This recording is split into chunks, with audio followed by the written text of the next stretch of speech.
প্রথমেই বলে রাখি, মুভিটি আপনাকে হয়তো খুব বেশি কাঁদাবে না, হয়তো অল্প স্বল্প কাঁদাবে, কারণ মুভি শুরুটা অনেক হাস্যরসের মধ্যে দিয়ে, অনেক এন্টারটেইনিং একটি মুভি। কিন্তু এই হাস্যরসের মধ্যেও এই সাধারণ গল্পটি আপনাকে এমন কিছু শিক্ষা দিবে যেটা হয়তো আপনার জীবনে চলার পথে কাজে লাগলেও লাগতে পারে। মুভির নাম হচ্ছে মিউজিক শপ মূর্তি। 2024 সালে মুক্তি পাওয়া একটি তেলেগু সিনেমা, যার IMDb রেটিং 8.1 আউট অফ 10। তো আর ইন্ট্রো না দিয়ে চলুন মুভির মূল গল্পে যাওয়া যাক।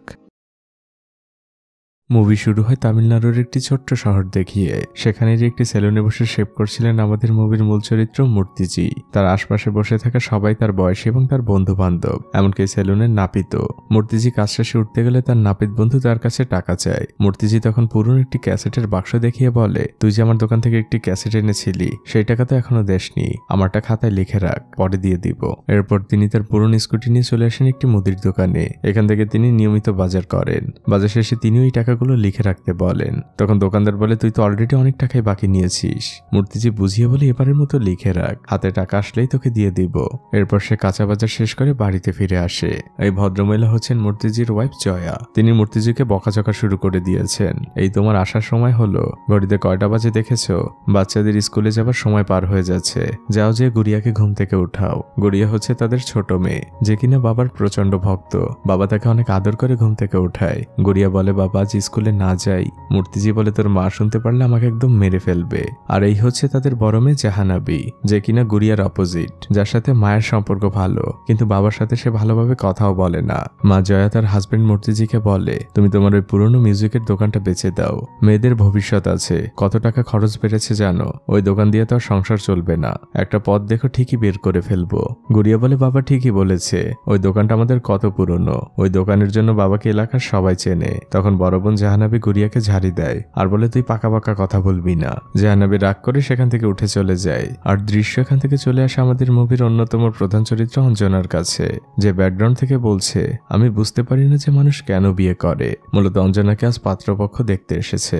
আর প্রথম দেখেই পাত্রপক্ষের অঞ্জনাকে খুবই পছন্দ হয়, তাই তারা ফাইনাল কথা বলতে চায়। কিন্তু তখন সবাইকে বাধা দিয়ে অঞ্জনা বলে, আমার কিছু কথা বলার আছে।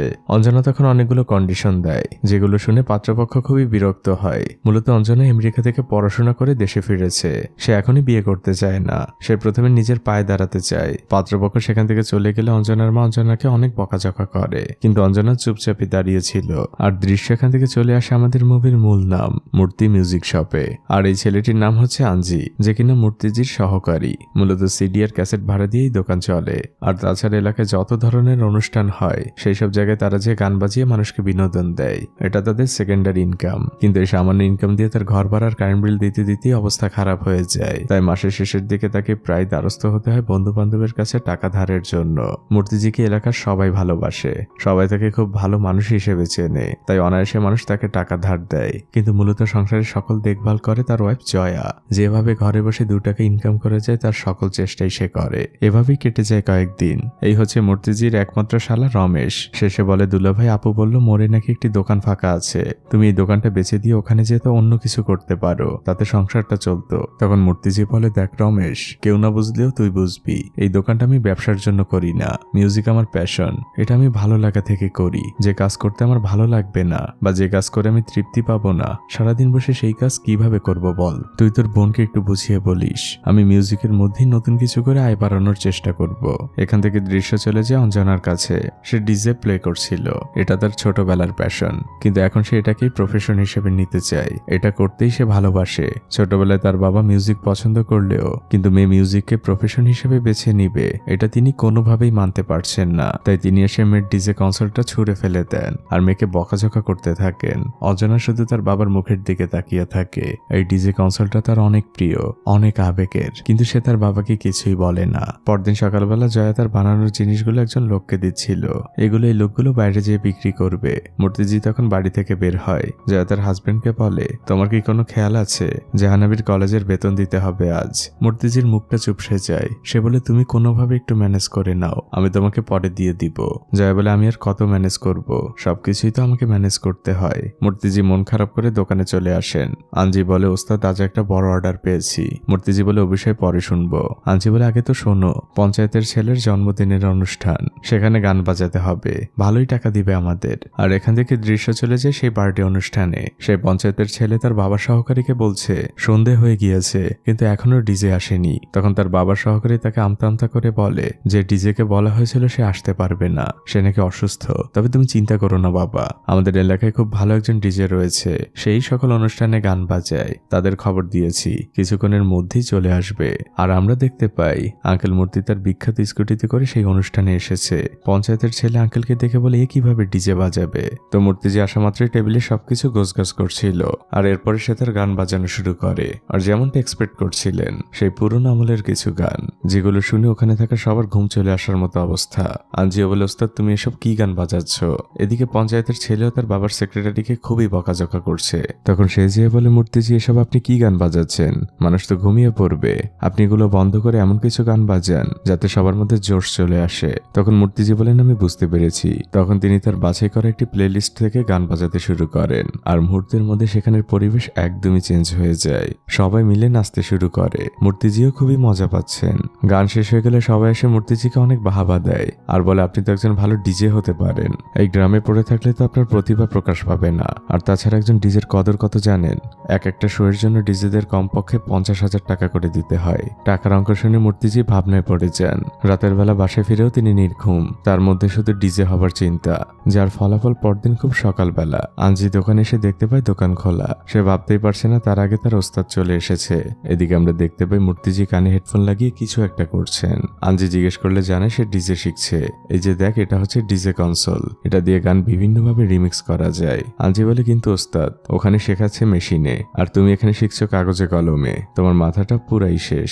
এখান থেকে দৃশ্য চলে আসে অঞ্জনার কাছে। সে তার নষ্ট হয়ে যাওয়া ডিজে কনসোলটি ঠিক করানোর জন্য বিভিন্ন দোকানে যাচ্ছে, কিন্তু কারোরই এই মেশিন সম্পর্কে কোনো ধারণা নেই। এভাবে দিন গড়িয়ে সন্ধে হয়ে যায়। অঞ্জনা তার ডিজে কনসোলটি ঠিক করাতে পারে না। পরদিন সকালবেলা মূর্তিজি তার নাপিত বন্ধুকে শেয়ার করে সে যে একজন ডিজে হতে চায়। এটা নিয়ে তার নাপিত বন্ধু অনেক মজা নেয়। তোর কি বুড়ো বয়সে ভীমরতি হয়েছে, এই বয়সে ডিজে হবি। এদিকে অঞ্জনা আজও তার ডিজে কনসোলটি নিয়ে বেরিয়েছে।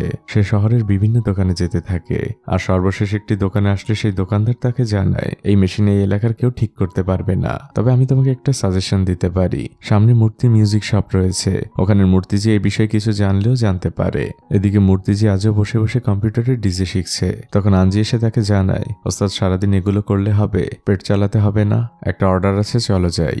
আঞ্জি আর মূর্তিজি তার স্কুটিতে করে রওনা হয়েছে। মূর্তিজি আঞ্জিকে বলে না রে আমাকে দিয়ে ডিজে হবে না, যতটা সহজ মনে করেছিলাম বিষয়টা ততটা সহজ না, অনেক কঠিন। আর তাছাড়া শিখতে হলে তো এমন একটি ডিজে কনসোলও দরকার।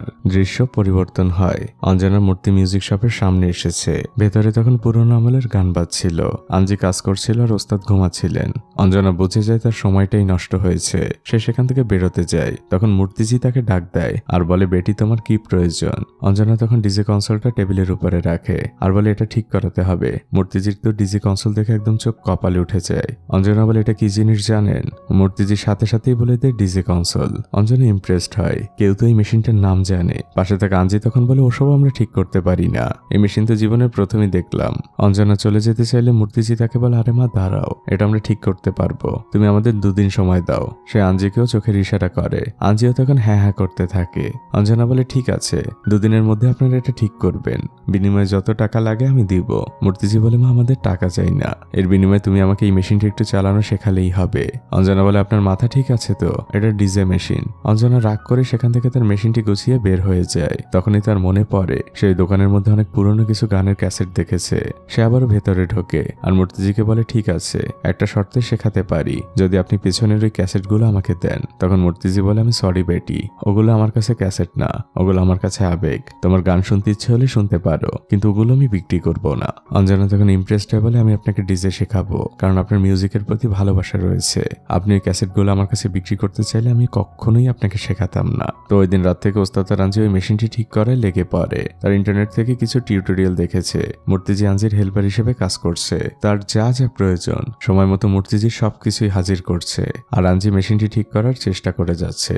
আর এভাবে 2 দিন অনেক চেষ্টা করার পর ফাইনালি মেশিনটি ঠিক হয়। মূর্তিজি আর আঞ্জি দুজনেই অনেক খুশি হয়। আর তারা যখন অঞ্জনাকে তার ঠিক হয়ে যাওয়া কনসোলটি দেখায় সে তো মহা খুশি, সবকিছুই একদম ঠিকঠাক কাজ করছে। সে মূর্তিজিকে ধন্যবাদ দেয় আর বলে তাহলে ক্লাস কবে থেকে শুরু হচ্ছে। আর পরদিন সকালবেলা থেকে শুরু হয় মূর্তিজির ডিজে শেখার ক্লাস। অঞ্জনা প্রথমে বুঝে ডিজে মানে কি, ডিস্ক জকি। পুরোনো আমলে কলের গানে ডিস্ক দেখা দেখা যেত, আর জকি হচ্ছে সেগুলোর কন্ট্রোলার। এটা আধুনিক ভার্সন, যার মাধ্যমে একটি গানকে বিভিন্নভাবে কন্ট্রোল করা যায়। আর তার জন্য সর্বপ্রথমে যেটা প্রয়োজন সেটা হচ্ছে কত ধরনের মিউজিক হতে পারে। মিউজিক বিষয়ে যত বেশি ধারণা রাখা যাবে, ডিজে শেখাটা ততটাই সহজ হয়ে যাবে। আর এটাই মূর্তিজির প্রথম কাজ। অঞ্জনা বিভিন্ন ধরনের মিউজিক নোট করে দেয়, আর পরদিন ঘুম থেকে ওঠার পর থেকেই মূর্তিজি সেই নোট করা মিউজিকগুলো শুনতে থাকে। সে সারাদিন কানে হেডফোন লাগিয়ে ঘরের মধ্যে হাঁটাহাঁটি করে। তার ওয়াইফ বুঝতে পারে না যে তার কি হয়েছে। এমন মূর্তিজি একদিন গান শুনছিল, তখন গুড়িয়া সে একটি হেডফোন নিজের কানে নেয় আর বলে, বাবা তুমি এসব গান শুনছো? মূর্তিজি বলে, হ্যাঁ রে, তোর বাবা ডিজে হবে। গুড়িয়া চিৎকার করে ওঠে। তখন মূর্তিজি তাকে থামিয়ে দিয়ে বলে, আসতে বল, তোর মা শুনলে আমাকে ঘর থেকে নামিয়ে দিবে। আর গানের ধরন শেখা হয়ে গেলে অঞ্জনা এবার শেখাতে শুরু করে ডিজে কনসোলের কোনটার কি কাজ। মূর্তিজি সবকিছু নোট করে নিচ্ছে। বাসায় ফিরে আসার পরেও সে সবসময় ওই ডিজে মোডেই থাকে। তার ওয়াইফ এবং বড় মেয়ে কিছুই বুঝতে পারছে না। মূর্তিজি ওই কনসোল নিয়ে নিজে নিজে অনেক প্র্যাকটিস করে। দিন যত যায় অঞ্জনাও তাকে অনেক কিছু শেখায়। মূর্তিজি অঞ্জনাকে তার গুরু মনে করে। ধীরে ধীরে তাদের মধ্যে খুব ভালো সম্পর্ক হয়। তারা বাইরের চায়ের দোকানে আড্ডা দেয় আর সারাক্ষণ মিউজিক নিয়ে কথা বলে, কিন্তু বাইরের মানুষ এই বিষয়টি ভালো চোখে দেখে না। তারা মূর্তিজি আর অঞ্জনাকে নিয়ে নানা ধরনের কথা বলতে থাকে। অঞ্জনার বাবাও বিষয়টি লক্ষ্য করছে, তার মেয়ে যেন প্রত্যেকদিন কোথায় যাচ্ছে। তো একদিন অঞ্জনাদের ড্রাইভার, যে কিনা মূর্তিজিদের এলাকায় থাকে, সে অঞ্জনার বাবাকে মূর্তিজি আর অঞ্জনার বিষয়টি জানায়। অঞ্জনার বাবা সেই বিষয়টি শুনলেও সে কোনো রিয়াক্ট করে না। কিন্তু একদিন অঞ্জনার বাবার নিজ চোখেই তাদের ঘোরাফেরার বিষয়টি দেখে ফেলে। এদিকে মূর্তিজি এখন প্রায় সবকিছু আয়ত্ত করে নিয়েছে। অন্যদিকে অঞ্জনার বাবা তাদের ড্রাইভারের কাছ থেকে নিয়মিতই সকল খবর নিত। এদিকে মূর্তিজি এতদিন যা শিখলো সে সকল বিষয় সে আজ অঞ্জনার কাছে পরীক্ষা দিবে।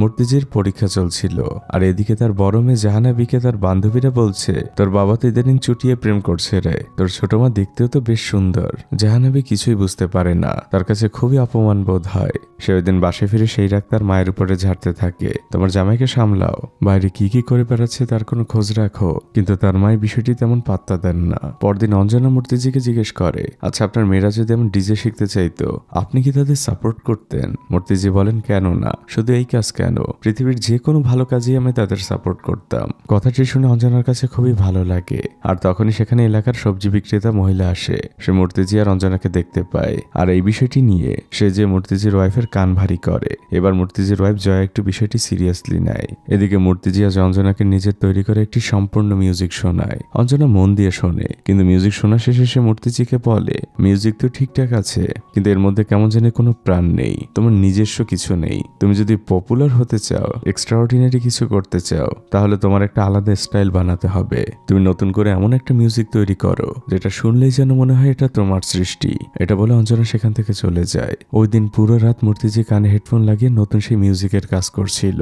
তার ওয়াইফ জয়া তাকে বারবার কল দিয়েই যাচ্ছিল, কিন্তু তার কানে তো হেডফোন ছিল, সে কিছুই শুনতে পাচ্ছিল না। আর ফাইনালি পুরো রাতের চেষ্টায় সে খুব সুন্দর একটি মিউজিক তৈরি করে। আর পরদিন সকালবেলা যখন অঞ্জনা আর আঞ্জি আসে, সে তাদের সামনে সেই মিউজিকটি প্লে করে। আর সেই মিউজিকটি ছিল এতটাই সুন্দর, অঞ্জনা সেই মিউজিকের দুনিয়ায় হারিয়ে যায়। সে বিটের সাথে সাথে নানা ধরনের মুভ করতে থাকে। অঞ্জনা যেন নিজের কানকে বিশ্বাসই করতে পারছে না। মিউজিক শোনা শেষে সে মূর্তিকে বলে, মূর্তি তুমি তো ফাটিয়ে দিয়েছো, এত সুন্দর মিউজিক আমি কখনো শুনিনি। এবার তো ডিজে শেখা শেষ হলো, এখন চলো বাইরে যাই আর আমাদের কাজের বিষয়ে আলাপ করি। মূর্তিজি আর অঞ্জনা বসে এক জায়গায় গল্প করছিল। অঞ্জনা বলে, আমাদের এখন এখান থেকে বারে ট্রাই করতে হবে। মূর্তিজি বলে, বারে কেন?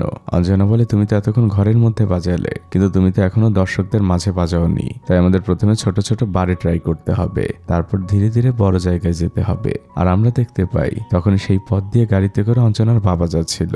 বাবা আর মেয়ে দুজন দুজনকে দেখে ফেলে। অঞ্জনা তার মুখ আড়াল করে মূর্তিজিকে বলে, এই যে বাবা এখন দেখে ফেললো, বাসায় যে আমাকে অনেক কথা শোনাবে, আমার আর এসব ভালো লাগে না। আজকের মতো আমাদের মিটিং এখানেই শেষ, আমাকে এখন বাসায় যেতে হবে। অঞ্জনা বাসার দিকে রওনা হয়। আর এদিকে মূর্তিজি যখন তার বাসায় ফিরে আসেন, পরিবারের সবাই তার জন্য অপেক্ষা করছিল, কিন্তু মূর্তিজি এতক্ষণেও তা খেয়াল করেননি। এবার তার ওয়াইফ জয়া তাকে বলতে শুরু করে, তুমি এই বয়সে কি শুরু করেছো? হাঁটুর বয়সে একটি মেয়ের সাথে ঘুরে বেড়াচ্ছ, প্রেম করছো।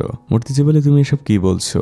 জয়া বলেন, আমি বলছি না, তোমার বড় মেয়েকে জিজ্ঞেস করে দেখো, ওর বান্ধবী বান্ধবীরা এখন ওকে নিয়ে হাসাহাসি করে। তুমি যে প্রেম করছো এলাকার সবাই জানে। মূর্তিজি কথা হয়তো পাত্তা না দিয়ে বলেন, আরে আমি তো শুধুমাত্র অঞ্জনার কাছ থেকে ডিজে শিখছি, আর তোমরা এগুলোকে কি সব বানাচ্ছ? তিনি ঘরের ভেতরে যাচ্ছেন আর তার পিছু পিছু তার ওয়াইফ জয়া তাকে বলেই যাচ্ছে, সংসার কিভাবে চলে তোমার কোনো খোঁজ আছে? দুপয়সা ইনকাম নেই, বললাম মিউজিক শপটা ছেড়ে দিয়ে মোড়ে একটি দোকান নিতে। তখন মূর্তিজি বলে, দেখো জয়া, যে কাজ করে শান্তি পাই না সেই কাজ সারাদিন কিভাবে করব? আমি মিউজিকেই শান্তি পাই, আর আমি ডিজে শিখে সেই ইনকামটাই বাড়াতে চাচ্ছি। জয়া বললেন, তুমি আইনের নিজের বয়সটা দেখেছো? এই বয়সে সব পাগলামি করছো? এরপর মূর্তিজির বড় মেয়েও জানিয়ে দেয় তার বাবা এসব করতে থাকলে সে আর বাবার পরিচয় দিবে না। সে রাগ করে সেখান থেকে চলে যায়। এরপরে একে একে সবাই রাগ করে সেখান থেকে চলে যায়। এখান থেকে দৃশ্য চলে আসে অঞ্জনার কাছে। বাড়িতে ঢোকা মাত্রই তার বাবা তাকে দাঁড়াতে বলে আর জিজ্ঞেস করে, বুড়ো লোকটার সাথে তোমার কি চলছে তোমাদের মাঝে? অঞ্জনা বলে, বাবা এটা কেমন প্রশ্ন? আর তাছাড়া আমি এখন যথেষ্ট বড় হয়েছি, কার সাথে মিশবো বা চলবো সেটা একান্তই আমার বিষয়। হ্যাঁ, তুমি যদি খারাপ কিছু দেখো তাহলে বলতে পারো, কিন্তু শুধু শুধু কাউকে নিয়ে খারাপ মন্তব্য করা ঠিক না। অঞ্জনার বাবা তখন রেগে যেয়ে বলেন, তাই বলে তুমি বুড়ো সস্তা একজন রাস্তার মানুষের সাথে মিশবে? অঞ্জনাও এবার তার বাবাকে বলে, বাবা তুমি হয়তো ভালো ইউনিভার্সিটি থেকে অনেক ভালো ডিগ্রি নিয়েছো, কিন্তু ওই মানুষটার মতো হওনি। আমি যখন তাকে জিজ্ঞেস করেছিলাম তার মেয়েরা যদি আমার মতো ডিজে শিখতে চায় তাহলে কি করবে, সে কি উত্তর দিয়েছিল জানো? সে বলেছিল, আমার মেয়েরা যা শিখতে চায় আমি শেখাবো, যদি তার মধ্যে খারাপ কিছু না থাকে। তার হয়তো ভালো কোনো ইউনিভার্সিটির ডিগ্রি নেই, কিন্তু মানসিকতায় তোমার থেকে অনেক বেশি শিক্ষিত। আমার তো আফসোস হচ্ছে তুমি আমার বাবা না হয়ে সে আমার বাবা হলে ভালো হতো। এটা বলে অঞ্জনা চলে যেতে চায়। সে আবারও ফিরে আসে আর বলে, তুমি কি বলছিলে? তার সাথে আমার কি সম্পর্ক? একজন গুরু আর শিষ্যর মধ্যে যে সম্পর্ক, তার সাথে আমার সেই সম্পর্ক। দৃশ্য পরিবর্তন হয়। অঞ্জনা মূর্তিজির দোকানে আসে। সে এসে বলে, চলো মূর্তি, আজ একটি বারে যাব, আর সেখানে আমরা ডিজে প্র্যাকটিস করব। মূর্তিজি বলে, না বেটি, আমার যাওয়া হবে না। অঞ্জনা বলে, কেন, কি হয়েছে? এরই মধ্যে ডিজের উপর অনীহা চলে এসেছে। মূর্তিজি বলে, না বেটি, আসলে বাইরের মানুষকে বোঝানো যায়, কিন্তু ঘরের মানুষগুলো যখন বুঝতে চায় না তখন আর তাদের বোঝানোর সাধ্য থাকে না। আমার ইচ্ছে ছিল ডিজে শেখার, শিখেছি, ইচ্ছে পূরণ হয়েছে। এই বিষয়টি এখানেই শেষ হোক, আর তুমিও তোমার বাবার কথা শোনো, সে যা করতে বলে তাই করো। অঞ্জনা তখন রেগে যেয়ে বলে, দেখো মূর্তি, আমি ভেবেছিলাম তোমার কাছে এটা প্যাশন, কিন্তু না, কিন্তু এই ডিজেটা আমার কাছে প্যাশন। তুমি এটা না করতেই চাইতে পারো, কিন্তু তাই বলে আমাকে জ্ঞান দিতে এসো না। এটা বলে অঞ্জনা সেখান থেকে রাগ করে চলে যায়। এর পরের দিনগুলো অঞ্জনা আর মূর্তিজির খুব খারাপ কাটতে থাকে। সারাদিন দুজনেই চুপচাপ। এই ডিজে নিয়ে তাদের অনেক আশা ছিল, তার একটি স্বপ্নের মধ্যে ছিল, কিন্তু পরিবারের বাধায় কেউই তাদের কাঙ্ক্ষিত স্বপ্নকে ছুঁতে পারছে না। এভাবেই সময় যেতে থাকে। একদিন হঠাৎই অঞ্জনা এসে মূর্তিজিকে তার দোকান থেকে নিয়ে যায়, আর একটি জায়গায় এসে সে মূর্তিজিকে বলে, আচ্ছা মূর্তি, বুঝলাম ডিজেটা তোমার কাছে প্যাশন না, কিন্তু এটাকে তো ইনকামের মাধ্যম হিসেবে নিতে পারো। মূর্তিজি তখন বলেন, মিউজিকটা যে আমার কত ভালোবাসার সেটা আমি তোমাকে বোঝাতে পারবো না। ছোটবেলা থেকেই ইচ্ছে ছিল মিউজিক নিয়ে ক্যারিয়ার করার, তাই তো ওই মিউজিক শপ দেওয়া, কিন্তু ভালো কিছু করতে পারিনি। তুমি যখন আমাকে ডিজে শিখালে তখন মনের মধ্যে অনেক বড় একটি আশা বেঁধেছিল যে এবার নিজের প্যাশনটাকে অনেক দূর নিয়ে যাব, কিন্তু পরিবারের জন্য অনেক সময় অনেক কিছুই বিসর্জন দিতে হয়। এতক্ষণ চুপ থেকে এবার অঞ্জনা বলে, আমরা যখন কাউকে অনেক বেশি ভালোবাসি সেই ভালোবাসাটা একসময় আমাদের জন্য দেয়াল হয়ে দাঁড়ায়, আর সেই দেওয়াল আমাদের স্বাধীনতার গলা চেপে ধরে, আর এটাকেই আমরা পরিবার বলি। ঠিক আছে, ভালো থাকবেন, এটা বলে অঞ্জনা সেখান থেকে চলে যায়। আর এরপর সে যখন বাসায় ফিরে আসে সে দেখতে পায় তার ডিজে কনসোলটা আগুনে জ্বলছে, আর তার পাশে তার বাবা দাঁড়িয়ে আছে। অঞ্জনা একদম নিস্তব্ধ হয়ে যায়, কারণ এই কনসোলটা তার কতটা ভালোবাসার ছিল, কতটা পছন্দের ছিল এতক্ষণে নিশ্চয়ই আপনারা বুঝতে পেরেছেন। অঞ্জনার কিছু বলে না। দৃশ্য পরিবর্তন হয়। সকালবেলা মূর্তিজি তার স্কুটিটি পরিষ্কার করতে করতে জয়ান্টিকে বলছিল, আমি আমার দোকানটা বেচে দিব। এটা শুনে তো জয়ান্টি অনেক খুশি হয়ে যায়, কিন্তু তারপর মূর্তিজি বলেন, ওই টাকা দিয়ে আমি ডিজে শিখতে চাই। আর এটা শুনে আন্টি তো একদম রেগে মেগে একাকার। তিনি বলেন, তুমি এই বয়সে কি শুরু করেছো? তুমি দোকান বিক্রির টাকা দিয়ে ডিজে শিখবে? বুড়ো বয়সে তোমার ভীমরতি শুরু হয়েছে। দুজনের ঝগড়ার মাঝে সেখানে সিভিল ড্রেসে কয়েকজন পুলিশ কর্মকর্তা আসেন আর জিজ্ঞেস করেন এখানে মূর্তিজিকে। তখন আন্টি জিজ্ঞেস করেন, কি হয়েছে? পুলিশ বলে, মূর্তিজিকে আমাদের সাথে যেতে হবে। পুলিশরা মূর্তিজিকে ধরতে গেলে আন্টি বাধা হয়ে দাঁড়ান আর জিজ্ঞেস করেন, আগে বলুন তো উনি কি করেছে? তখন একজন পুলিশ কর্মকর্তা বলেন, একটি মেয়ে কিডন্যাপের পেছনে ওনার হাত রয়েছে, সেই সন্দেহে ওনাকে গ্রেপ্তার করছি, বাকিটা থানায় যেয়ে শুনবেন। মূর্তিজিকে থানায় নিয়ে আসা হয়। তার সাথে তার ওয়াইফ জয়া এবং তার শ্যালকও আসেন। এদিকে অঞ্জনার বাবা আগে থেকেই থানায় অপেক্ষা করছিল। অফিসার মূর্তিজিকে জিজ্ঞেস করেন, আপনার বয়স কত আর অঞ্জনার বয়স কত? মূর্তিজি বললে অফিসার তাকে বলে, এই বুড়ো বয়সে হাঁটুর বয়সে একটি মেয়ের সাথে এমনটা করছেন, লজ্জা করেন আপনার? মূর্তিজি বলে, আমি কি করেছি? সে আমার গুরু, আমার শিক্ষক, আমাকে ডিজে শিখায়। অঞ্জনার বাবা তখন রেগে বলেন, অফিসার এটা আমার এফআইআর, এই লোকটাই সবকিছুর জন্য দায়ী। তখন পেছন থেকে মূর্তিজির শ্যালক রমেশ বলে ওঠে, আপনার মেয়ে হারিয়েছে তাই বলে আমার দুলাভাই কিভাবে দায়ী হয়? তখন অঞ্জনার বাবা রেগে চেয়ে বলেন, এই লোকটাই সকল কিছুর জন্য দায়ী। সারাদিন দুইজন ঢ্যাং করে পুরো শহর ঘুরে বেড়াতো, এখানে সেখানে আড্ডা দিত, মানুষ তাদের নিয়ে কত কথাই বলতো, কিন্তু তাদের ঘোড়া থামেনি। মূর্তিজি তখন ধীর গলায় অঞ্জনার বাবাকে বলে, ও তো আপনার মেয়ে, এভাবে বলবেন না প্লিজ, অনেক ভালো একজন মানুষ। অঞ্জনার বাবা আরো রেগে যায় আর বলে, আপনি ভালো মানুষ শেখাতে আসছেন? ও একটা পাড়ার মেয়ে, বস্তির মেয়ে হয়ে গিয়েছে আপনার সাথে মিশে। এই কথা শুনে এবার মূর্তিজি অনেক রেগে যান। তিনি ধমক দিয়ে বলেন, চুপ করুন, আপনার লজ্জা হওয়া উচিত। ওর বাবাকে নিয়ে অনেক গর্ব করত, ও আমাকে সবসময় বলতো আপনি ওর গুরু, ওর মিউজিক শেখার পেছনে আপনার অনেক অবদান রয়েছে, আপনাকেও সুপার হিরো ভাবতো, আর আপনি কিনা আপনার নিজের মেয়েকেই চিনতে পারেননি। এত বাজে কথা বলছেন নিজের মেয়েকে নিয়ে। মূর্তিজি তখন ঘুরে অফিসারকে বলেন, অফিসার ও যেখানে যাক, যেভাবে যাক, আমি খুশি হয়েছি, আর যদি সকল দায় আমাকে নিতে হয় তাও নিব, আপনি আমাকে গ্রেপ্তার করুন, কিন্তু ও স্বাধীনভাবে বাঁচুক। তখন জয়ান্টি মূর্তিজিকে বলে, তুমি এসব কি বলছো? তোমার পরিবার আগে নাকি অঞ্জনা আগে? মূর্তিজি রেগেছে বলেন, অঞ্জনার ভবিষ্যৎ আগে, ওর অনেক ট্যালেন্ট রয়েছে। এই যে তোমাদের মতো মানুষরা যারা অন্যের সাফল্যকে উদাহরণ দাও, হাততালি তো অন্য কেউ ভালো কিছু করলে, কিন্তু সেই সেম কাজটা যখন নিজের ঘরের মানুষ করতে যায় তখন তোমরা দেওয়ালের মতো বাধা হয়ে দাঁড়াও। এই যে তোমার ভাই রমেশ স্টেট বক্সিং চ্যাম্পিয়ন ছিল, কিন্তু তোমরা কি করলে? ওকে জোর করে বিয়ে করিয়ে দিলে, এখন সংসার নিয়ে ব্যস্ত, কিন্তু ও চাইলে জীবনে অনেক কিছুই হয়তো হতে পারতো।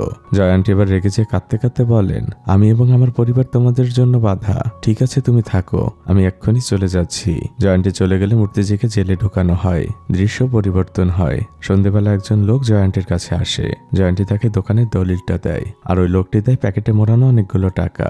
এর মধ্যে আমরা দেখতে পাই মূর্তিজি থানা থেকে ছাড়া পেয়ে বাসায় ফিরেছেন। তিনি ঘরে ঢুকতেই যাবেন, তখন জয়ান্টি বড় একটি ব্যাগ তার সামনে ফেলে বলেন, এই ঘরে আর তোমার কোনো জায়গা নেই, এই নাও তোমার দোকান বিক্রি করার 3 লাখ টাকা। মূর্তিজি অবাক হয়ে বলেন, তুমি দোকানটা বিক্রি করে দিলে? জয়ান্টি বলেন, আর কি করব, এই টাকা নিয়ে এখন যাও, যা ইচ্ছে করো, কিন্তু আমরা আর তোমার সাথে নেই। জয়ান্টি মূর্তিজিকে বাড়ি থেকে বের করে দেন। মূর্তিজি অনেক কষ্ট পেয়েছে। তার শ্যালক রমেশ বলতে থাকে, দুলাভাই আমার বাসায় চলুন। মূর্তিজি বলে, না রে। আঞ্জিও তার ওস্তাদের দিকে তাকিয়ে আছে। আর এখান থেকে দৃশ্য চলে আসে একটি বড় ক্লাবে, যেখানে ডিজে পার্টি চলছিল। আর সেখানে ডিজে পরিবেশন করছিল এই মুভির অন্যতম আর এক প্রধান চরিত্র, ডিজে ডেভিল। গানের তালে তালে একটি ছেলে মাতলামি করতে করতে একটা ভুল করে ফেলে, সেটা নিয়ে সেখানে হট্টগোল শুরু হয়ে যায়। তখন ডিজে ডেভিল তার ক্যামেরাম্যানকে ইশারা করে আর মাইকে গার্ডদের উদ্দেশ্যে বলে, ওকে ছেড়ে দাও। ডিজে ডেভিল হচ্ছে এমন একটা মানুষ যে সোশ্যাল মিডিয়া সবসময় ভাইরাল হতে চায়, মানুষের সিম্পেথি নিতে চায় এসব করে। অন্যদিকে আমরা মূর্তিজিকে দেখতে পাই, তিনি শহরে এসে পৌঁছেছেন। এখানে সবকিছুই তার অপরিচিত, আর তিনি ওভাবে আগে কখনো শহরেও আসেননি। তার ওই ছোট্ট শহরে কাটিয়েছেন সারা জীবন। আর পকেটে টাকাহীন একজন মানুষের এত বড় শহরে চলাটা যে কত কষ্টের, তা যারা এই সিচুয়েশন পার করেছে শুধুমাত্র তারাই বুঝতে পারবে। কারণ মূর্তিজি তার দোকান বিক্রি করা টাকাগুলো তার শ্যালক রমেশের কাছে দিয়ে এসেছে তার পরিবারের কাছে পৌঁছে দেওয়ার জন্য।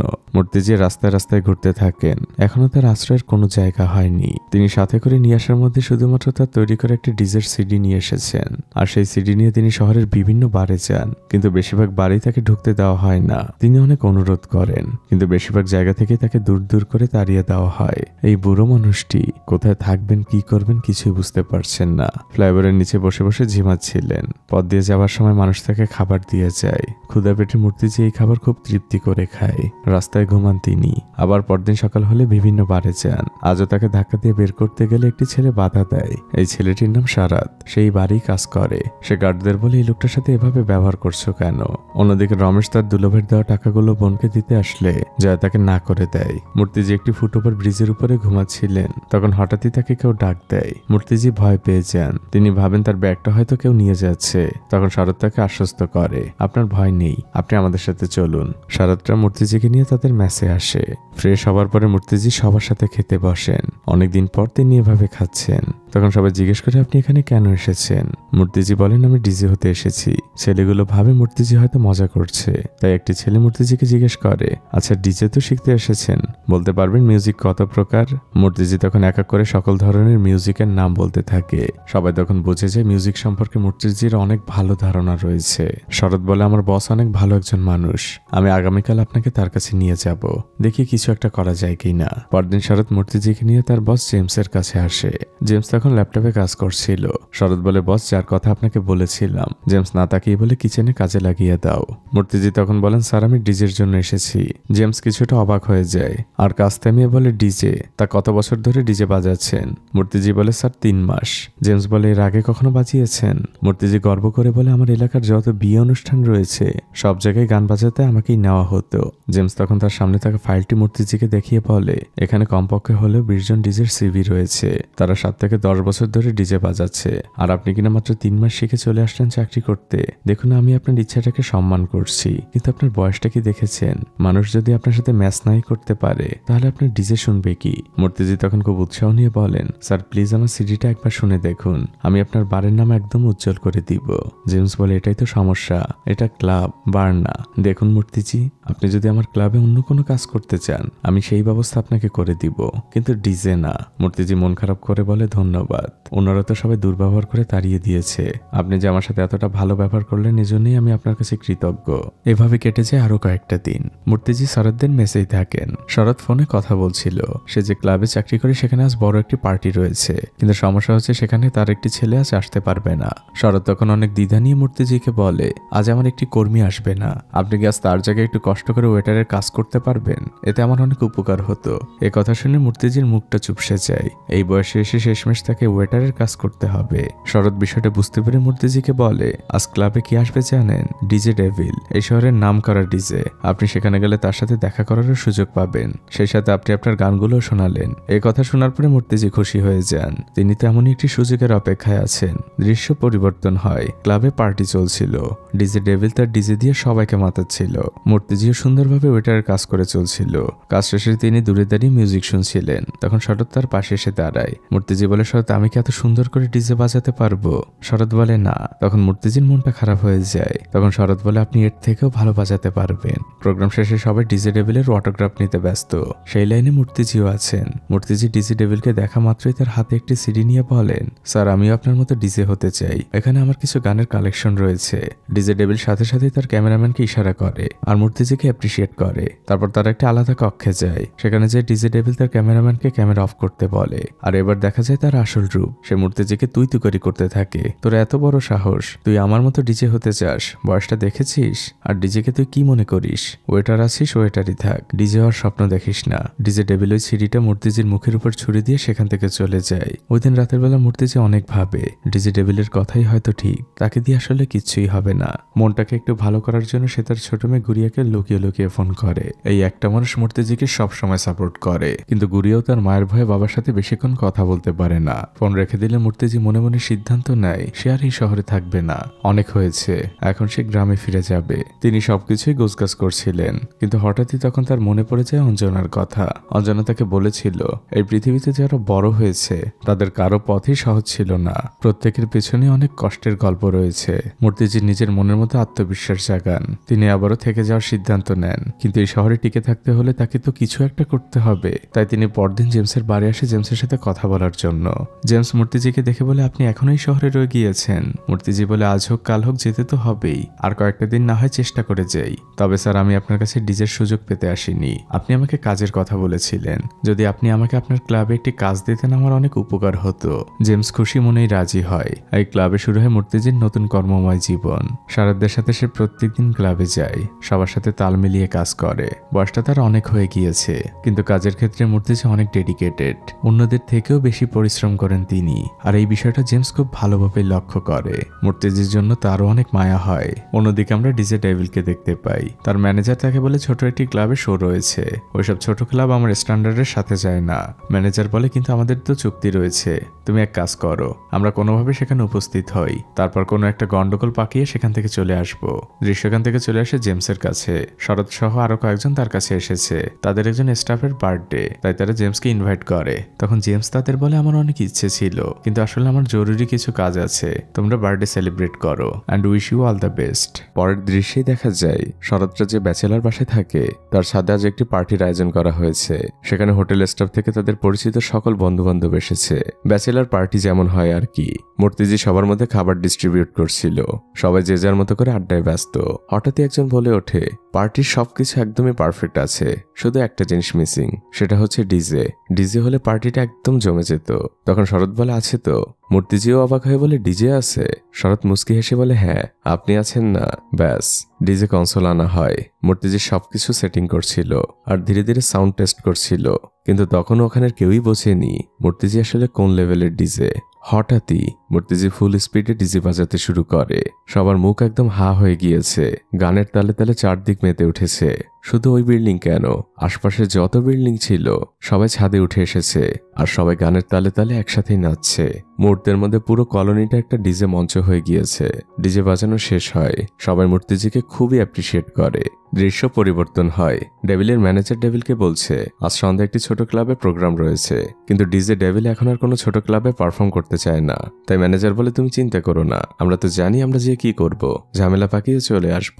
এদিকে দৃশ্য চলে আসে জেমসের ক্লাবে। সে তার সকল স্টাফকে ডেকেছে আর সে সবার উদ্দেশ্যে বলছে, আজ সন্ধ্যায় আমাদের ক্লাবে কি আসবে জানো? এই শহরের সব থেকে বড় ডিজে, ডিজে ডেভিল। নামটা তো মূর্তিজির পরিচিত, তিনি বুঝতে পারেন। এদিকে ডিজে ডেভিল যখন প্রোগ্রামে আসছিল তখন তার ক্যামেরাম্যান বলে, স্যার আমার একটু ছুটি দরকার, আমার বোনের বিয়ে। কিন্তু ডেভিল মুখের উপরই বলে দেয়, কোনো ছুটি টুটি হবে না, যেতে হলে চাকরি ছেড়ে দিয়ে যা। ক্যামেরাম্যান মনে মনে অনেক কষ্ট পায়। ডিজে ডেভিল পৌঁছে গিয়েছে ক্লাবে। জেমস তাকে সাদরে আমন্ত্রণ জানায় আর বলে, তুমি উপরে যেয়ে রেস্ট নাও, আমি তোমার জন্য ঠান্ডা পাঠাচ্ছি। জেমস উপরের দিকে যাচ্ছিল, তখনই সে মূর্তিজিকে দেখে আর দেখা মাত্রই চিনতে পারে। বলতে থাকে, তোমার নামটা মনে পড়ছে না। ও হ্যাঁ, মূর্তি। জেমস মূর্তিজির কাঁধে হাত রাখে আর তাকে নিয়েই উপরে আসে। আর উপরে এসে সে বলতে থাকে, এখন তো বুঝেছো, এটাই তোমার যোগ্যতা। ডিজে হওয়ার স্বপ্ন অনেকেই দেখে, কিন্তু বাস্তবতা হচ্ছে তুমি। সবাই চাইলে ডিজে হতে পারে না। ডেভিল মূর্তিজিকে অনেক অপমান করছিল। তখন সেখানে শরৎও আসে। সে ওই কথাগুলো শুনছিল। মূর্তিজি মাথা নিচু করে আছেন, কিন্তু শরতের আর সহ্য হয় না। সে বলে, আরে নালায়েক, তোর থেকে উনি 1000 গুণ ভালো বাজায়, শুধু সুযোগটা পাচ্ছে না। তুই তো শুধু গান মিক্সিং করে নিজেকে ডিজে মনে করিস। সত্যিকার ট্যালেন্ট আছে ওনার মধ্যে। ওনার বয়সটা দেখেছিস? এই বয়সে যে সাহস দেখিয়েছেন উনি, তুই তো ওই বয়সে কল্পনাও করতে পারতি না। আর যদি কখন উনি সুযোগ পায় তখন প্রমাণ করে দিবে উনি তোর থেকে কত ভালো মিউজিক বোঝে, কত ভালো বাজায়। এটা শুনে ডিজে ডেভিল অনেক খেপে যায়। দুজনের মধ্যে হাতাহাতি শুরু হয়। তখন সেখানে জেমস আসে আর জিজ্ঞেস করে, কি হয়েছে? ডিজে ডেভিল বলে, শো ক্যান্সেল। কন্টাকে ভালো করেই লেখা ছিল, আমার উপরে যদি কোনো আক্রমণ হয় তাহলে আমি চাইলে শো ক্যান্সেল করতে পারি। জেমস তখন বলে, তোর এই বদনামের কথা আমি আগেই শুনেছি, তুই যেমন ইচ্ছে করে ক্যান্সেল করিস। ভেবেছিলাম মূর্তিজিকে আরো কয়েকদিন পরে সুযোগ দিব, সবার জন্য আকর্ষণ হিসেবে, কিন্তু না, আজকেই তাকে সুযোগ দিব। ডিজে ডেভিল তখন তাচ্ছিল্য করে বলে, তোমার কি মনে হয় এই যে নিচে যত দর্শক তোমার ক্লাবে এসেছে, ডিজে ডেভিল এসেছে দেখে এখানে এসেছে? জেমস বলে, তাহলে ওয়েট কর, একটু পরেই বুঝতে পারবি। ডেভিলও মজা পায়, সেভাবে কমেডিটার দেখেই যায়। এদিকে মূর্তিজি কিছুই বুঝতে পারছেন না।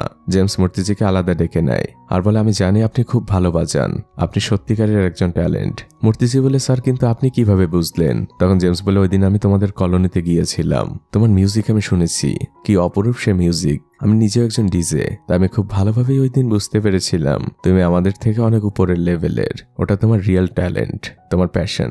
আমার বিশ্বাস তুমি পারবে। মূর্তিজি ভরসা পায়। জেমস যে এবার মঞ্চে উঠে সবার উদ্দেশ্যে ঘোষণা করছে, দেখুন একটি ব্যাড নিউজ, ডিজে ডেভিলের আসার কথা ছিল কিন্তু উনি আসতে পারবেন না। তখন ওখানে থাকা উপস্থিত দর্শকদের মন খারাপ হয়ে যায়। তারা সবাই বলতে থাকে, নো নো, ডিজে ডেভিল তো উপরেই বসা ছিল। সেও মনে মনে খুশি হচ্ছিল, কারণ দর্শকরা তাকেই চাচ্ছে। এবার জেমস ঘোষণা করে, তবে আজ আপনাদের মাঝে শহরের অন্যতম এক ডিজেকে নিয়ে এসেছি। আমি আপনাদের কথা দিচ্ছি, সে ডিজে ডেভিলের থেকে অনেক ভালো ডিজে, আপনারা আরো বেশি এনজয় করবেন। লেটস ওয়েলকাম ডিজে মূর্তি।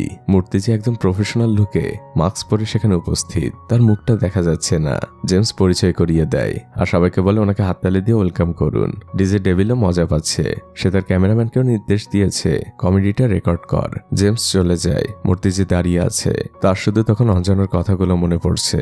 যে জিনিসটা আপনার প্যাশন, মনে রাখবেন সেই জিনিসটা আপনি সব থেকে ভালোভাবে করতে পারবেন। শুধু একটা জিনিস ভুলে যাবেন, আপনার বয়সটা কত, না হলে আপনি সামনে আগাতে পারবেন না। মূর্তিজি সাউন্ড ঠিক করছে, টুনটুন করে মিউজিকও বাজাচ্ছে, কিন্তু উপস্থিত দর্শকদের একদমই পছন্দ হচ্ছে না। তারা বারবারই নো নো বলছে। এদিকে এতক্ষণে জেমসেরও ভয় লাগছে, মূর্তিজি কি আসলেই পারবে?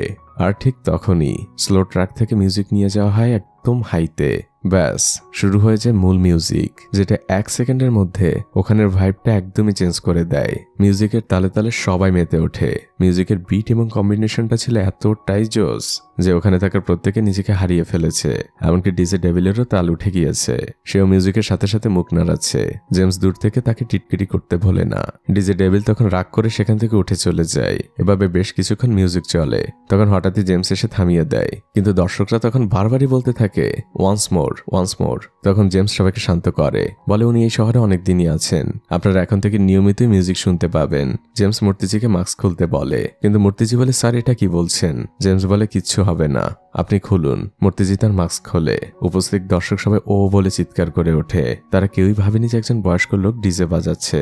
এবার জেমস সবার উদ্দেশ্যে বলে, আমি জানি আপনারা কি চিন্তা করছেন, কিন্তু তার মিউজিককে তার বয়স দিয়ে বিচার করবেন না। আপনারা জানেন উনি কত ভালো বাজান, তাই সবাই ওনাকে হাততালি দিয়ে অ্যাপ্রিসিয়েট করুন।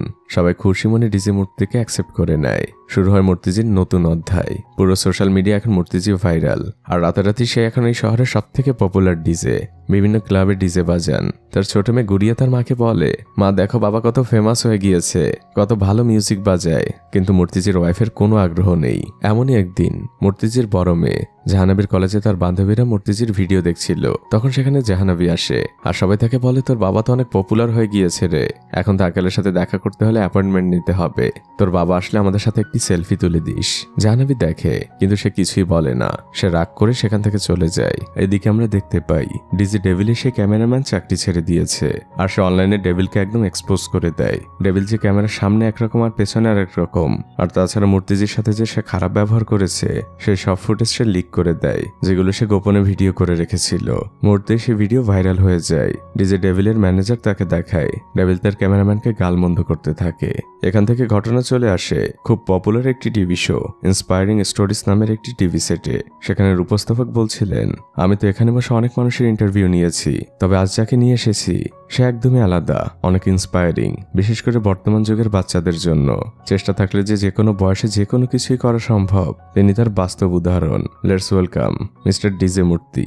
সবাই হাততালি দেয়। অন্যদিকে দেখানো হচ্ছিল এই প্রোগ্রামটি মূর্তিজির পরিচিত সবাই কোথায় কিভাবে বসে দেখছিল। এবার উপস্থাপক প্রশ্ন করতে শুরু করেন, আচ্ছা মূর্তিজি, আমরা তো ডিজে বলতে মনে করি এমন একজনকে যে ভারী ভারী পোশাক, দামি দামি শিকলের মতো গয়না পরে থাকবে আর এক অদ্ভুত অঙ্গভঙ্গি করবে, কিন্তু আপনাকে তো দেখতে একদমই আলাদা। মূর্তিজি বলে, আমারও তাই ধারণা ছিল, অনেকে বলেছেও, কিন্তু আমার এভাবেই থাকতে ভালো লাগে। এই প্রোগ্রাম ডিজে ডেভিলও দেখছিল। সে তার ম্যানেজারকে বলে, শালা এমন কথা বলে মানুষের সিম্প্যাথি নেওয়ার চেষ্টা করছে। এবার উপস্থাপক বলেন, আচ্ছা মূর্তিজি, এবার ডিজে ডেভিল সম্পর্কে বলুন। তিনি তো এতদিন নাম্বার 1 ডিজে ছিল, এখন তো আপনি টপকে তার উপরে চলে এসেছেন। তখন মূর্তিজি খুব বিনয়ের সাথে বলেন, আমি কাউকে টপকাইনি আর কাউকে পেছনেও ফেলিনি। ডিজে ডেভিল নিঃসন্দেহে অনেক ভালো একজন ডিজে, তার মধ্যে অনেক ট্যালেন্ট আছে। দেখুন, মানুষ হিসেবে আমাদের অনেক ভুল ত্রুটি থাকতেই পারে, কিন্তু তাই বলে কখনোই একজন আর্টিস্টের আর্টকে অসম্মান করা উচিত না। সে একজন প্রতিভাবান ডিজে। ডিজে ডেভিল যখন এই কথাগুলো শুনছিল, তার ভেতরের ভুলটা তখন ভেঙে যায়। সে বুঝেছে মূর্তিজি আসলেই একজন ভালো মানুষ। এবার উপস্থাপক বলেন, আপনি তো গ্রাম থেকে শহরে এসেছেন, তা এমন এক অদ্ভুত পেশা বেছে নেওয়ার পেছনের কারণ কি? মূর্তিজি বলেন, যদি সত্যি বলতে চাই তাহলে হচ্ছে টাকা। আমি চাচ্ছিলাম কোনোভাবে ফ্যামিলিকে সাপোর্ট করতে। উপস্থাপক বলেন, সে বিষয়ে কি আপনি সফল হয়েছেন? মূর্তিজি বলেন, হ্যাঁ, এখন ভালো ইনকাম করছি, সেদিক দিয়ে আমি সফল, কিন্তু অনেক দিক দিয়ে এখনো সফল না। উপস্থাপক এবার বলেন, এবার আপনার কাছ থেকে সেই মানুষটি সম্পর্কে জানতে চাই যে আপনার ডিজে হওয়ার পেছনে সব থেকে বড় ইন্সপায়ারেশন। প্রশ্ন শুনে মূর্তিজির মাথায় শুধু অঞ্জনার কথা ঘুরছে। সে অনেক কিছু চিন্তা করছে। উপস্থাপক তাকে ডাক দিয়ে বাস্তবতায় ফিরিয়ে নিয়ে আসে। তখন মূর্তিজি বলতে শুরু করেন, আমার ইন্সপায়ারেশন হচ্ছে আমার গুরু অঞ্জনা। অঞ্জনার কথা শুনে টিভি দেখতে থাকা তার বাবা মাও অনেক চমকে ওঠেন। মূর্তিজি বলতে শুরু করেন, অঞ্জনা এমনই এক ট্যালেন্টেড মেয়ে যার স্বপ্ন ছিল ডিজে হবার। অনেক লড়াই করেছে সেই ডিজে হওয়ার পেছনে, কিন্তু শেষ পর্যন্ত তার পরিবার মেনে নেয়নি। অনেক কথা শুনতে হয়েছে তাকে। শেষমেশ বাবার কাছ থেকে রাস্তার মেয়ে উপাধি পেয়ে চলে গিয়েছে। জানি না পাগলিটা কোথায় আছে, কেমন আছে, তবে ওর পরিবার যদি একটু সাপোর্ট করত, ও আমাদের দেশের অন্যতম সেরা ডিজে হতে পারত। টিভি দেখতে থাকা অঞ্জনার বাবা মার চোখেও পানি। মূর্তিজি বাকিদেরও ক্রেডিট দিতে ভোলেন না, আঞ্জি থেকে শরৎ আর সেই বারের মালিক জেমস, প্রত্যেকের কাছেই তিনি কৃতজ্ঞ। উপস্থাপক এবার বলেন, এতক্ষণ তো অনেক ইন্সপায়ারেশন মানুষের কথা শুনলাম, এবার আপনার কাছ থেকে আপনার পরিবারের কথা শুনতে চাই। মূর্তিজির ওয়াইফও আর চোখে মাঝে মাঝেই প্রোগ্রামটি দেখছিল। মূর্তিজি এবার বলতে শুরু করে, হ্যাঁ এবার পরিবারের কথায় আসা যাক। আমিও সবাইকে বলতে চাই, এতক্ষণ তো শুনলেন আমার ডিজে হবার পেছনের গল্প, কিন্তু এর আগেও আমার একটা জীবন ছিল। আমি একদম বড় শহর না হলেও ছোটখাটো একটি শহরে বাস করতাম। সেখানেই আমার একটি পুরনো ক্যাসেটের দোকান ছিল। ইন্টারনেট আসার আগে সেই দোকানটি খুব ভালোই চলতো, কিন্তু যখন থেকে ইন্টারনেট আসলো বিক্রি একদমই কমে গেল। কোনো মাসে তো বহনীয় হতো না, মাঝে মাঝে দোকান ভাড়া দিতে পারতাম না। কিন্তু কি জানেন, তখন আমার সংসারটা দিব্যি চলে যেত, আর তার পেছনে অবদান ছিল আমার ওয়াইফের। আমাকে কখনো সংসার নিয়ে চিন্তাই করতে হয়নি। কেন জানেন, আমার স্ত্রী জয়া সে বাসায় আচার বানাতো, নিমকি বানাতো, আর সেগুলো বানিয়ে বানিয়ে বাড়ি বাড়ি বিক্রি করত। শীত গ্রীষ্ম বর্ষা সবসময় ওকে দেখতাম ব্যস্ত। এভাবেই আমার সংসারটা চলে যেত। বড্ড স্বার্থপর ছিলাম আমি। এর আগের যে মানুষগুলোর কথা আপনাকে বললাম তারা আমার ডিজে হবার পেছনের ইন্সপায়ারেশন, কিন্তু আমি এই মূর্তি, সেই মূর্তি হবার পেছনের ইন্সপায়ারেশন হচ্ছে আমার ওয়াইফ জয়া। আমাকে বারবার বলতে এসব বাদ দাও। কেন বলতে জানেন? কারণ সে আমাকে শতভাগটা দিয়ে ভালোবাসতো, আর যখন কেউ আপনাকে শতভাগ দিয়ে ভালোবাসবে তখন সে আপনার 1% হেরে যাওয়াটা মেনে নিতে পারবে না। এটাই সত্যিকারের ভালোবাসার নিয়ম। যারা আমাদের ভালোবাসে তারা সবসময় আমাদের নিয়ে ভয় থাকে, আমাদের ব্যর্থতা তাদের ব্যর্থতা। মূর্তিজির ওয়াইফ জয়শ্রী এই কথাগুলো শুনছিল। তিনিও এবার কাঁদছেন, তিনিও তার ভুলটা বুঝতে পারছেন। মূর্তিজি এবার টিভি সেটের সামনে হাত জোড় করেন আর তার ওয়াইফকে বলতে থাকেন, আমি তোমাকে জীবনে অনেক কষ্ট দিয়েছি, নিজে সফল হয়েছি, কিন্তু তুমি আমার সংসারটাকে আগলে রেখেছো। তুমি আমাকে ক্ষমা করে দাও জয়া। এদিকে তার স্ত্রী জয়াও মাটিতে বসে পড়েছে, তিনিও কাঁদছেন। উপস্থাপক বলে, আমরা সবাই আপনার জন্য দোয়া করব, আর আপনার স্ত্রীর কাছে অনুরোধ করব তিনি যেন আপনাকে ক্ষমা করে দেন আর আপনাকে ডিজে হিসেবে মেনে নেন। অনুষ্ঠান শেষ হয়। মূর্তিজি তার চোখ মুছছিল। পেছন থেকে একটি ছেলে এসে উপস্থাপককে কানে কানে যেন কি বলে। তার মুখটা মুহূর্তের মধ্যে চুপসে যায়। মূর্তিজিও অবাক হয়ে তাকিয়ে আছেন। এমন কি হয়েছে যে উপস্থাপক তার দিকে ফ্যালফ্যাল চোখে তাকাচ্ছে? সবাই কনফিউজড। দৃশ্য পরিবর্তন হয়, আর সেই কনফিউশনের কারণটা হচ্ছে মূর্তিজির ওয়াইফ মারা গিয়েছেন। মেয়েরা মাকে ধরে চিৎকার করে কাঁদছে। মূর্তিজি বাড়ির মধ্যে প্রবেশ করেছেন। ছোট মেয়ে গুড়িয়ে যেয়ে বাবাকে জড়িয়ে ধরে, আর বড় মেয়ে মায়ের পাশে বসেই কেঁদে চলেছে। মূর্তিজি যেন নিজের চোখকে বিশ্বাস করতে পারছেন না। তিনিও মাটিতে বসে পড়েন আর এবার হাউমাউ করে কাঁদতে থাকেন। তিনি বলতে থাকেন, আমি আর তোমাকে ছেড়ে কোথাও যাব না।